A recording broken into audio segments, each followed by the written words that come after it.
வந்துடுங்க. சக்கராசனம் போடுங்க. இல்லை பேசி ஆசனம் இதை மட்டும் போட்டுக்கோங்க. சக்கராசனம் போட்டாச்சா? வசந்து போட்டு ரைட். தனுராசனம் போடுங்க. 3வது ஆசனம் தனுராசனம். குப்புறப்படுத்து போடுங்க.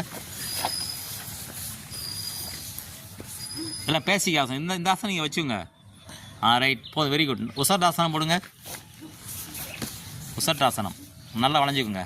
காலை ஒட்டி வச்சுங்க. பெருவில் எடுத்து விட்றா தம்பி, எடுத்து விட்றா காலை. அப்படி எடுத்து விட்றா. ரைட்ரா. Right okay. டிக்கெட் என்ன ஆசனடா போட்டோம்? மச்சாசனம் போடுங்க. பத்மாசனம் போட்டு மச்சாசனம் போடுங்க. பத்மாசனம் போட்டுக்கோங்க. மெதுவாக உச்சந்தலை தலை கொண்டு வந்துடுற வசந்த். என்ன படுத்துருச்சு படுத்த அப்படி கையை வச்சு ஏற்றிக்கோ. அவ்வளோதான். முட்டு தூக்கிட்டு இருக்கக்கூடாது. 2 முட்டு சமமாக இருக்கணும். ரிஷி இன்னும் கொஞ்சம் ஏற்றுக்கொள்ளா. ரிஷி ஏற்றுறா ஜஸ்ட்டாக மேலே ஏற்றுறா. அப்படி ஏற்றுங்களா தம்பி. ரைட் போதும்டா. அடுத்து சர்வாங்காசனம் போடுங்க. மெதுவாக போடுங்க. சர்வாங்காசனம். ஸ்ட்ரெயிட்டாக பாடி ஏற்றிக்கோங்க. தூக்கி ஜிம்மா கை தப்பாக வச்சுருக்க. ஒரு 3 போடலை. ரைட் விட்டுருங்க.